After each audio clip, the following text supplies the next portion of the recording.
The quantum resonance alarm cut through the silence of the orbital maintenance station like a surgical blade. Captain Aria Zhang's hand was already moving to the emergency interface before her conscious mind fully processed the anomaly. 17 years of Special Forces training and 3 years managing satellite maintenance had honed her reflexes to a razor's edge. Tracking multiple quantum signatures, the station's AI reported, its usually calm voice tinged with an algorithmic approximation of urgency. Emergence point, Sol system periphery. Configuration. Consistent with large-scale invasion fleet, Aria's eyes flashed across multiple holographic displays. The satellite she was servicing, a next-generation quantum communication relay, suddenly felt like the most critical piece of hardware in human history. Her suit's internal comms crackled to life, revealing a web of chatter from ground control, military channels, and emergency response networks. Visual confirmation, she muttered, zooming in on the quantum distortion. The first wave of Zarkak ships were nothing like human designs. Fractal-like structures that seemed to shift and breathe, composed of materials that defied traditional electromagnetic scanning. They moved with a collective intelligence, like a school of predatory fish emerging from the darkness of deep space. Her suit's quantum encryption was already running complex defensive algorithms. The Zarkaks might have superior technology, but humanity had spent decades preparing for this moment, not out of paranoia, but out of a cold, calculated understanding that first contact was inevitable. Broadcast Protocol Omega. Aria commanded the station's eye. It was a fail-safe developed in secret by a consortium of global military and scientific organizations. Within milliseconds, encrypted data packets would be distributed across multiple global networks, activating a series of contingency plans that most world governments didn't even know existed. Below her, on the blue-green marble of Earth, the first plasma torpedoes began to strike. But there was no panic. Not this time. In Beijing, a dormant network of quantum computers simultaneously activated. In Lagos, underground military installations that looked like ordinary office complexes transformed. In Sao Paulo, a distributed network of civilian and military personnel began executing protocols developed over decades of careful planning. The Zarkaks had made a critical mistake. They viewed humanity through the lens of their own collective consciousness, a fatal error that would cost them everything. Aria watched as the first wave of alien ships began their descent. Their movement was precise, calculated, a strategy that had subjugated countless civilizations across the galaxy. But something was different here. The orbital tracking systems weren't just defensive. They were adaptive. A micro-vulnerability in the alien communication grid caught her eye. It was subtle, a quantum entanglement frequency that seemed almost like background noise. But to Aria, it was a blueprint, a weakness waiting to be exploited. Director Rodriguez, she subvocalized through her suit's communication system. I got something. Quantum communication anomaly in the primary invasion wave. Sending data packet now. Thousands of kilometers below, in a hidden research facility, Dr. Elena Rodriguez's team was already in motion. The first moments of invasion were precisely what they had prepared for.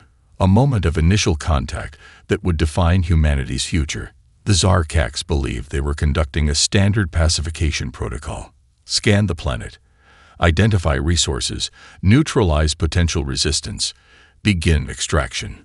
Their historical records showed countless civilizations that had fallen within hours of their arrival.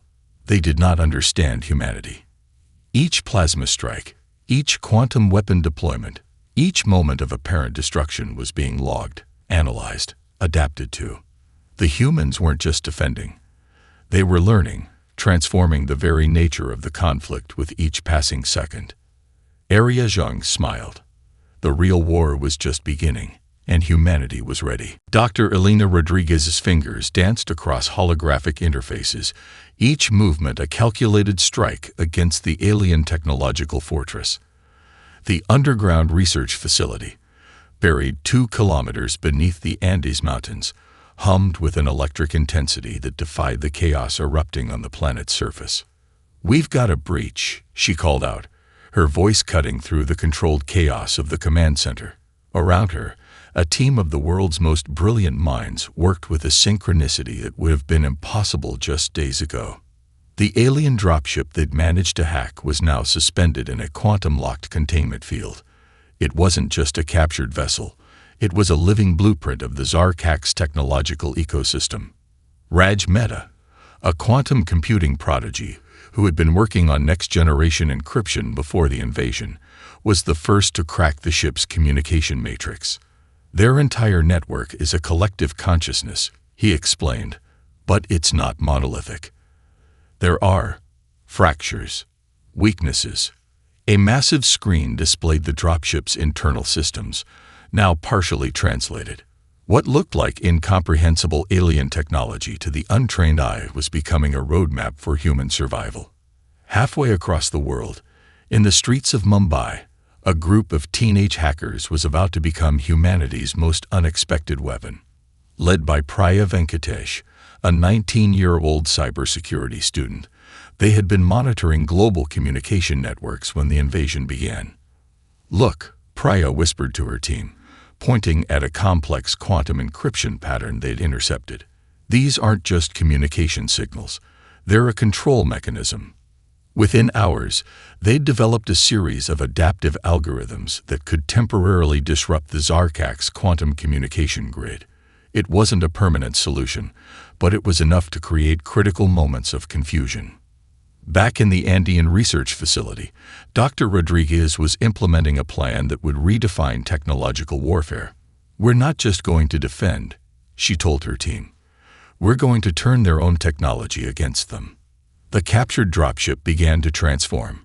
Human engineers and AI systems worked in perfect harmony, redesigning alien technology with a speed and creativity that would have been impossible just days before. Plasma weapons were recalibrated, quantum communication systems were reprogrammed, defensive shields were reverse-engineered. Military units around the world were receiving these modifications in real time.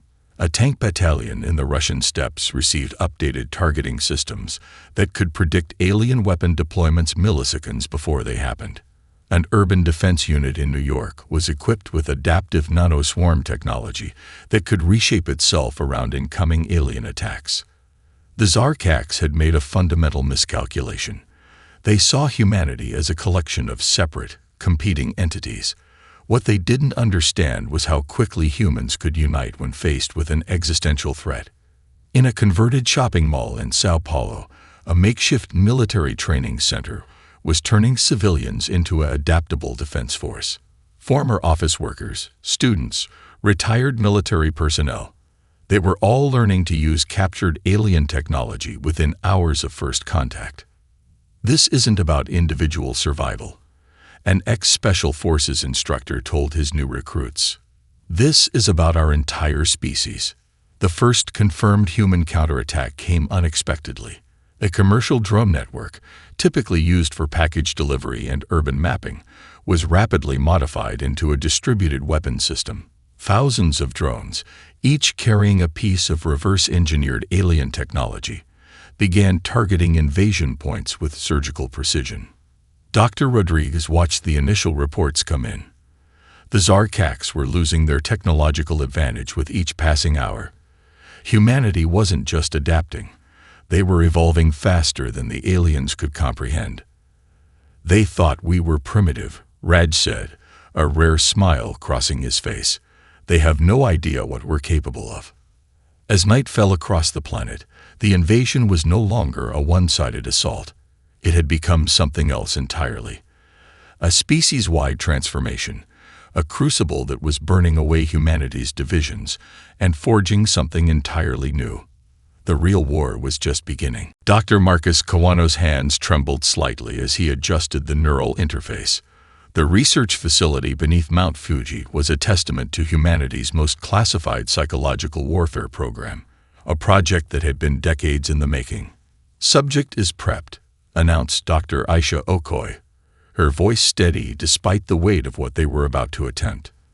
The subject was a captured Zarkak's communication specialist, a being more machine than organic, more collective than individual.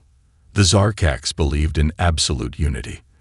Their entire civilization was built on a principle of collective consciousness so intense that individual thought was considered a form of pathological disease. What they didn't understand was the human capacity for individual sacrifice, a concept that would become their ultimate vulnerability. First phase initiating, Kawano muttered, activating a series of quantum-entangled neural probes. The room filled with a low, almost musical hum of technological complexity. Thousands of kilometers away, in the ruins of a Jakarta shopping center, a group of volunteers prepared for what might be the most dangerous mission in human history. Led by Maria Rodriguez, no relation to the quantum researcher, they were about to demonstrate a fundamental truth about humanity that the Zarkax could not comprehend. Remember, Maria told her team, our goal isn't just to fight. Our goal is to make them understand fear. The mission was surgical in its complexity. Each team member carried a carefully designed psychological warfare package, a combination of quantum-encoded signals, emotional resonance transmitters, and strategically prepared visual and auditory stimuli designed to introduce doubt into the alien collective consciousness. Back in the Mount Fuji facility, Dr. Kawano made a breakthrough. The Zarkax communication specialist began to show signs of something unprecedented, individual uncertainty. It's working, Dr. Okoi whispered. We're introducing a concept they've never encountered. Individual agency. The psychological attack was multifaceted. In orbit, specially designed communication satellites began broadcasting signals that did more than jam alien communications.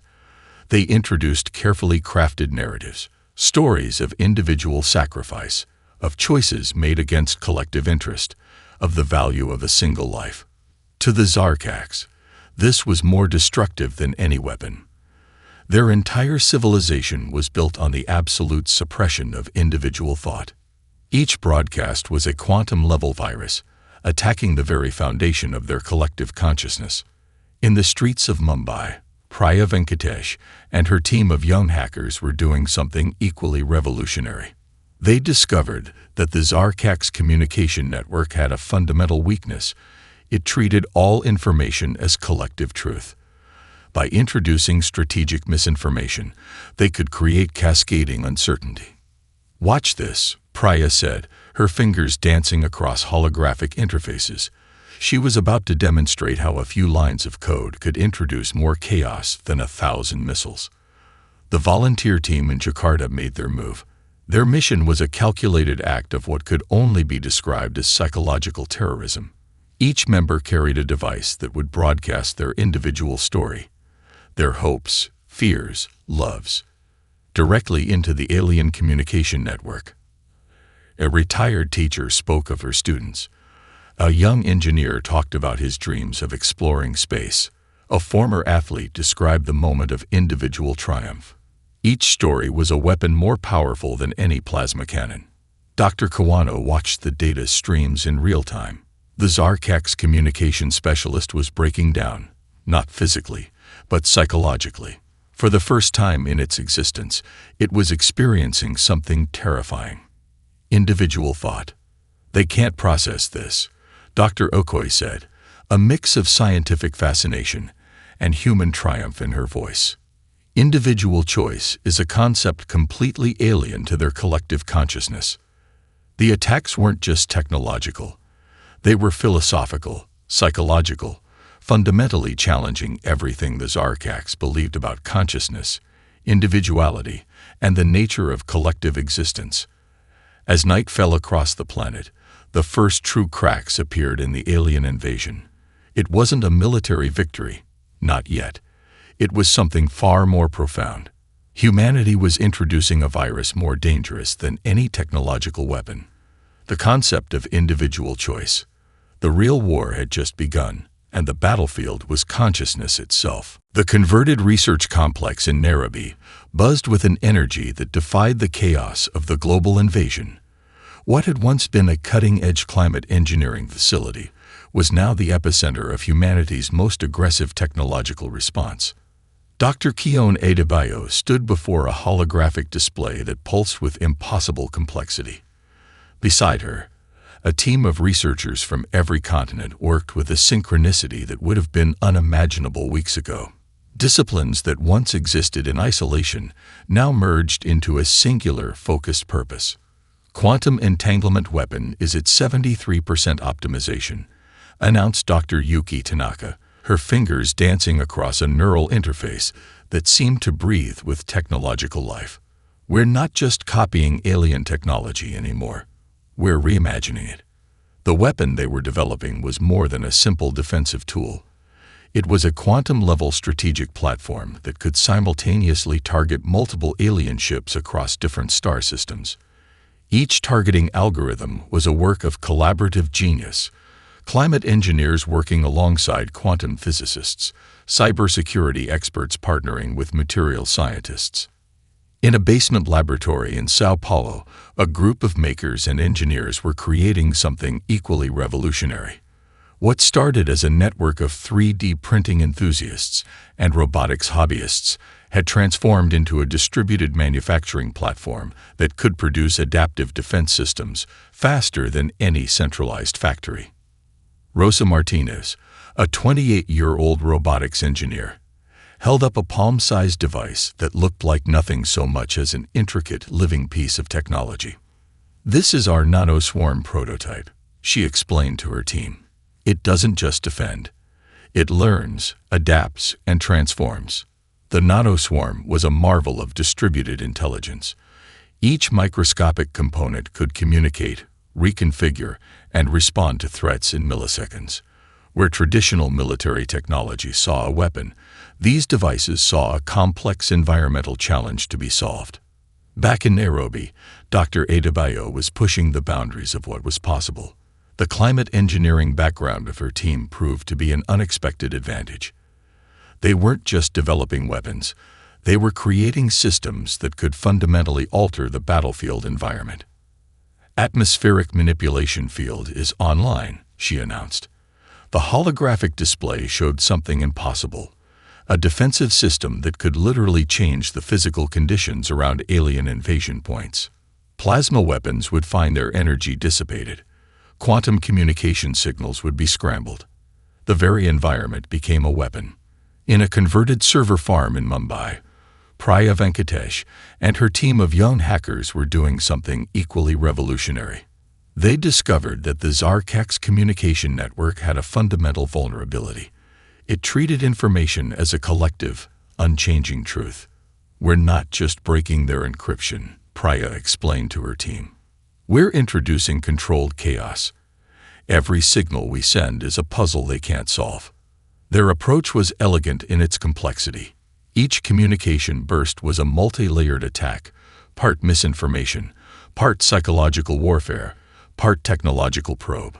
The Zarkax system, designed for absolute certainty, was being forced to confront uncertainty at its most fundamental level. Dr. Elena Rodriguez's quantum computing team was making breakthroughs that redefined technological possibility. They weren't just reverse engineering alien technology. They were creating hybrid systems that combined human creativity with alien efficiency. "Look at this," she said, pointing to a holographic model that seemed to shift and breathe. "We're not copying their technology. We're evolving it." The most stunning development came from an unexpected source. A team of climate engineering researchers had repurposed their atmospheric manipulation technology into a planet-wide defensive system. What was once designed to combat global warming was now a weapon of planetary defense. As night fell, the technological landscape of human resistance was transforming. Every research facility, every university, every tech company had become a frontline development center. The pace of innovation was exponential, defying every scientific expectation. The Zarkax had believed they were bringing a technological apocalypse to Earth. Instead, they had lit the spark of humanity's most incredible technological revolution. The real war was just beginning, and humanity was rewriting the rules of technological engagement. The Zarkax command ship hung in the void of space like a fractal nightmare, its living architecture pulsing with quantum communications that had subjugated countless civilizations. Inside, The collective consciousness began to experience something it had never known before: doubt. Commander James Chen studied the holographic tactical display, his team of specialized infiltrators preparing for a mission that defied every conventional understanding of warfare. They weren't here to destroy. They were here to dismantle an entire species' psychological foundation. Target acquired.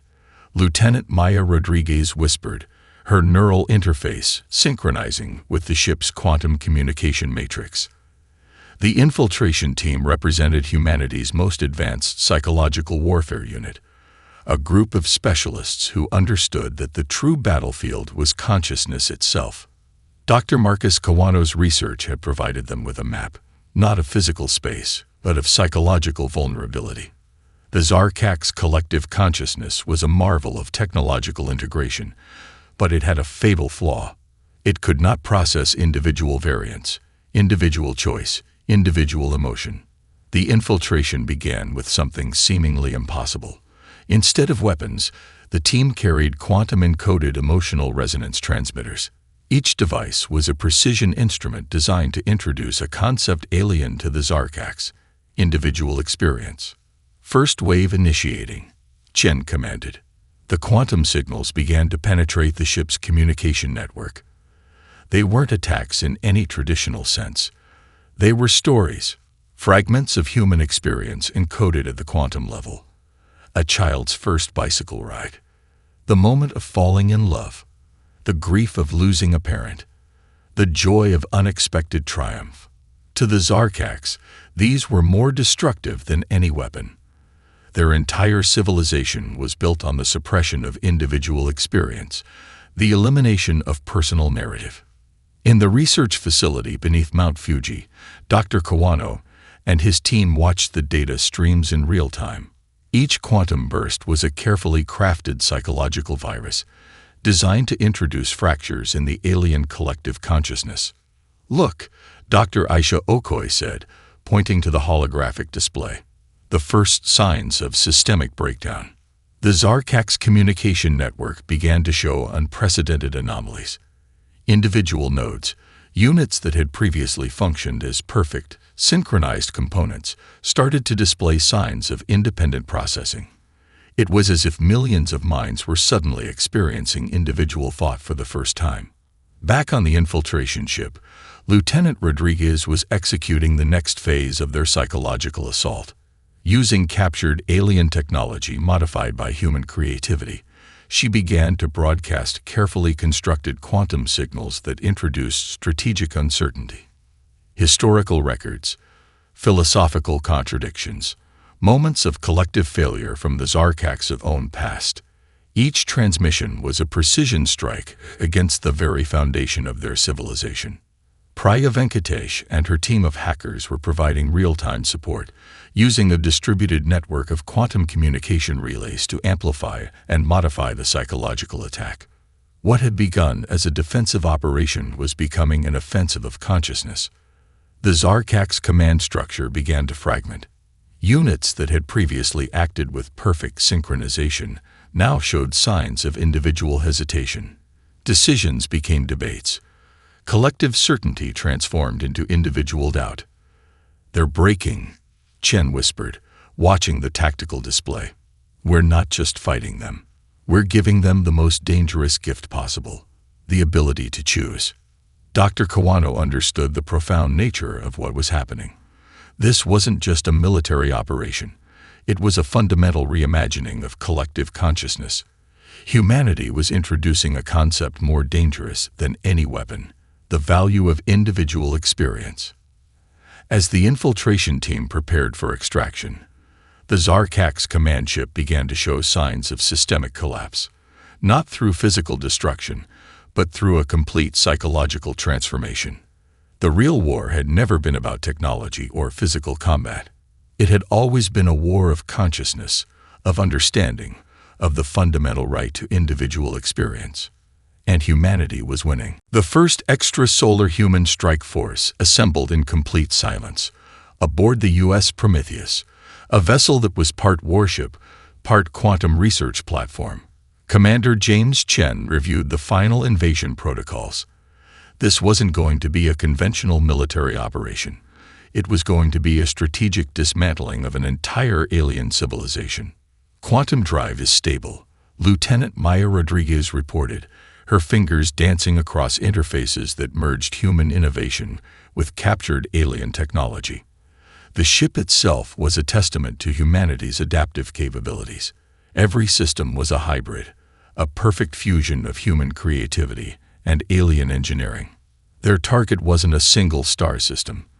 It was a network of Zarkak's colonial systems that had, for millennia, represented the apex of their expansionist strategy. Each system was a carefully constructed collective, designed to be impenetrable, unbreakable. Dr. Elena Rodriguez, no relation to Maya, monitored the quantum communication arrays. Her team had spent weeks developing a strategy that went beyond traditional military thinking. "We're not just attacking," she explained to the strike team. "We're introducing strategic chaos." The first phase of the counter-invasion was psychological. Quantum-encoded transmission packets began to penetrate Zarkak's communication networks. These weren't simple jamming signals or electronic warfare tools. They were precision-crafted narrative weapons designed to introduce doubt, uncertainty, and individual agency into a system that had suppressed individuality for millennia. Priya Venkatesh and her global network of hackers provided real-time support. From basement workshops to hidden research facilities, they were creating a distributed intelligence network that could adapt faster than any alien technology could respond. Each Zarkak's colonial system became a carefully designed trap. The humans weren't destroying infrastructure. They were systematically dismantling the psychological foundations of entire planetary networks. "Target Alpha is showing first signs of systemic breakdown," Maya reported. On the holographic display, entire planetary communication networks began to fragment. What had once been a perfect, synchronized collective was now showing signs of individual variance. Commander Chen understood the true nature of their mission. This wasn't about military victory. It was about introducing a fundamental concept that the Zarkaks had never encountered: the value of individual choice. In orbit around a distant planetary system, the U.S. Prometheus began its most sophisticated attack. Quantum entanglement weapons, developed through a collaboration of climate engineers, quantum physicists, and psychological warfare experts, began to target the very fabric of the Zarkak's collective consciousness. Dr. Marcus Kawano's psychological warfare research reached its apex. Each transmission was a carefully crafted quantum virus that did more than disrupt communications. It introduced individual narratives, personal experiences, moments of individual triumph and failure.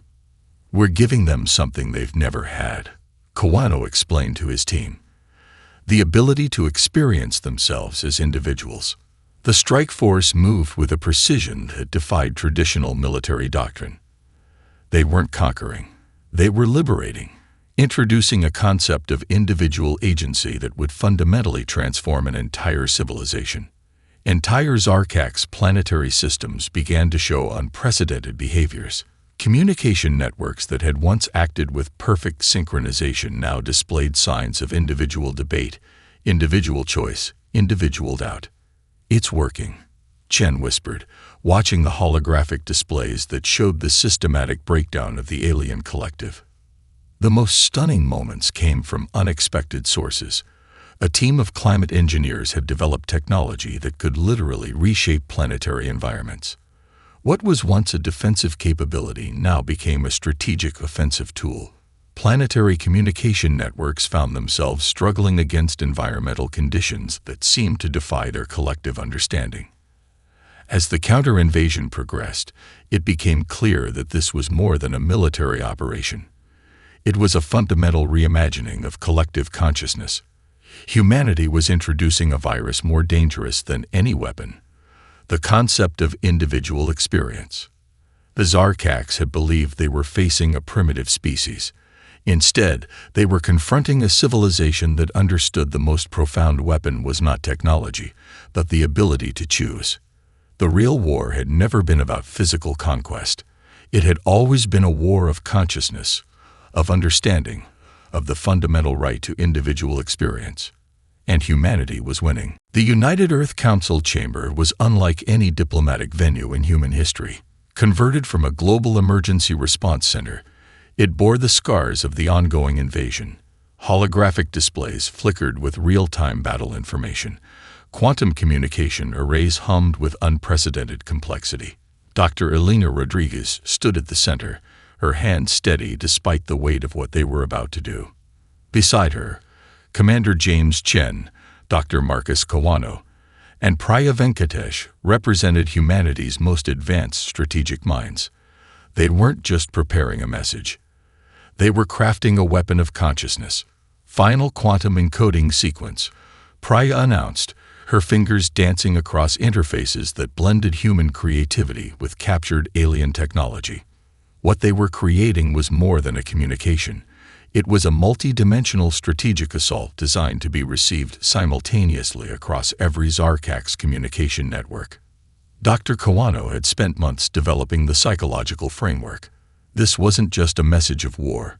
It was a precise, quantum-encoded dissolution of the Zarkax collective consciousness. The proclamation began with mathematics, a language of pure logic that would penetrate the aliens' fundamental understanding of reality. Complex quantum algorithms revealed strategic vulnerabilities in the Zarkax collective consciousness. Each mathematical proof was a weapon, each equation a surgical strike against their most fundamental beliefs. Then came the emotional resonance, carefully crafted quantum signals that carried the depth of human experience. Moments of individual triumph, stories of sacrifice, a complexity of human emotion translated into a form of communication the Zarkax had never encountered. "You've chosen your own extinction," became more than a statement.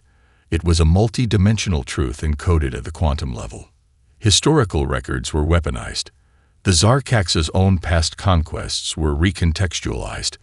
Each moment of collective triumph now revealed as a fundamental failure of individual understanding. Their entire historical narrative was being systematically dismantled. Linguistic experts had spent weeks developing a communication protocol that would penetrate the aliens' collective consciousness. It wasn't just a translation. It was a complete reimagining of communication itself. The first wave of transmission began. Across multiple star systems, Zarkax communication networks began to experience unprecedented disruption. What had been a perfect, synchronized collective consciousness started to show signs of individual variance, of fundamental uncertainty.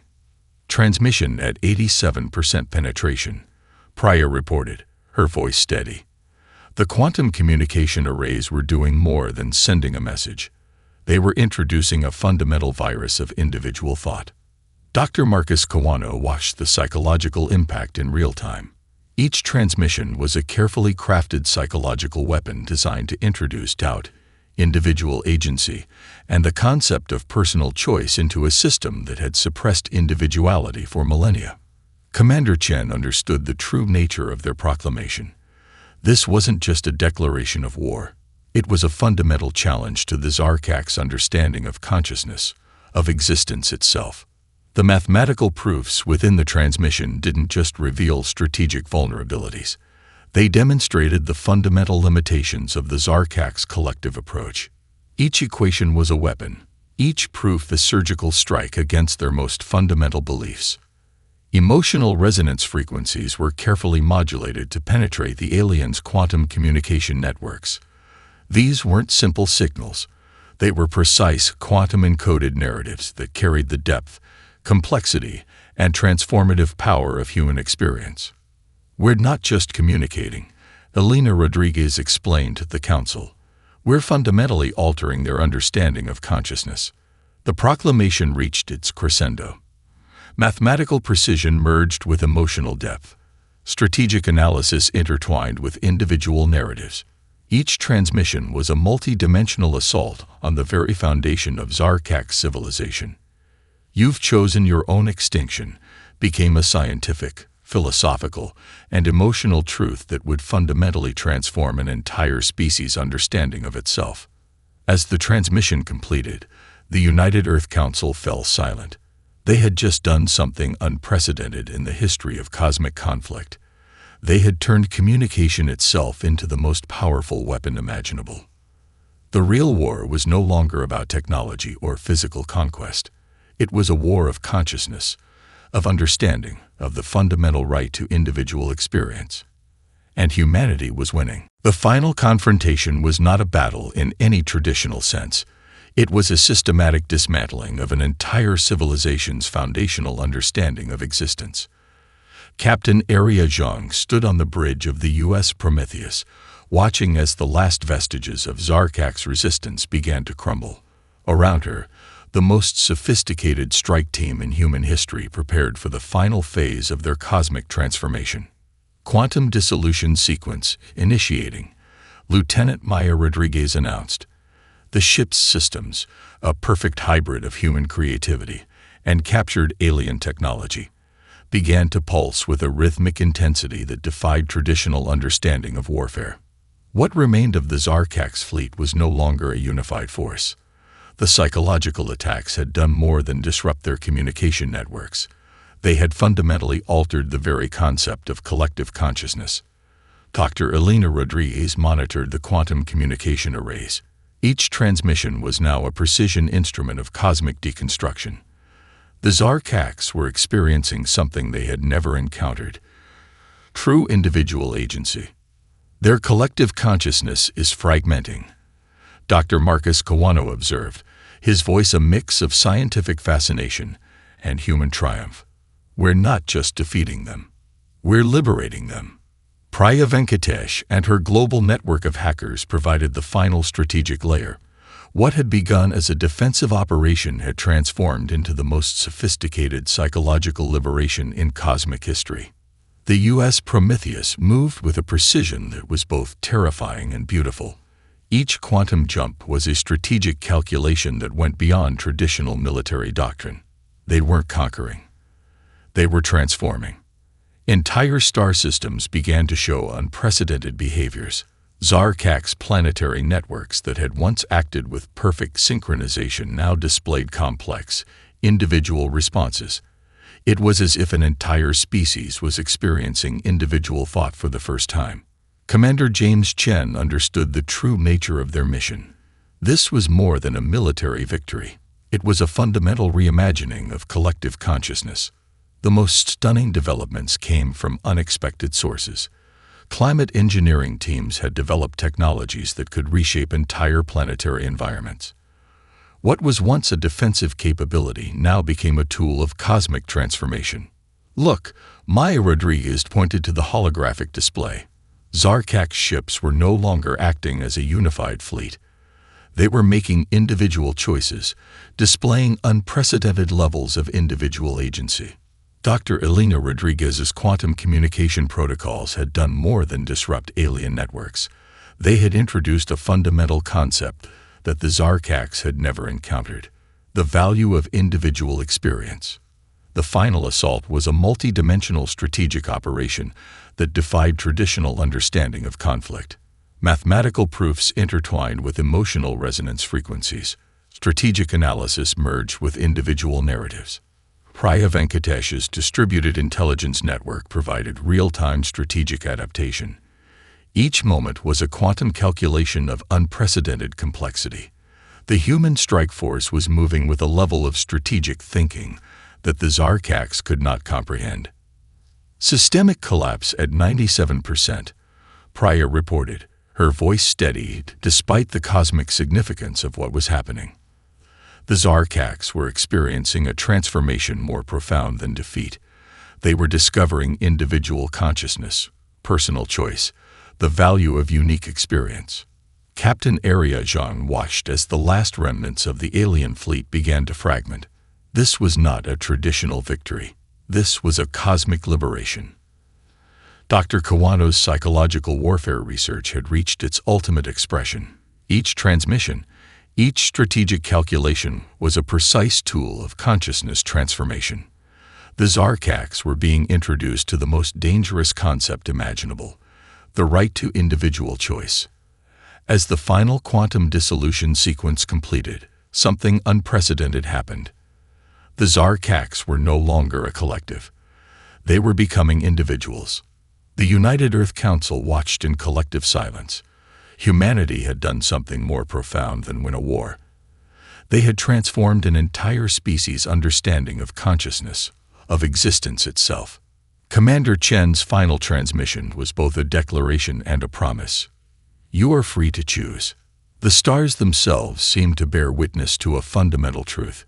Humanity had arrived on the cosmic stage, not as conquerors, but as liberators. The real war had never been about physical conquest. It had always been a war of consciousness, of understanding, of the fundamental right to individual experience. And humanity had won.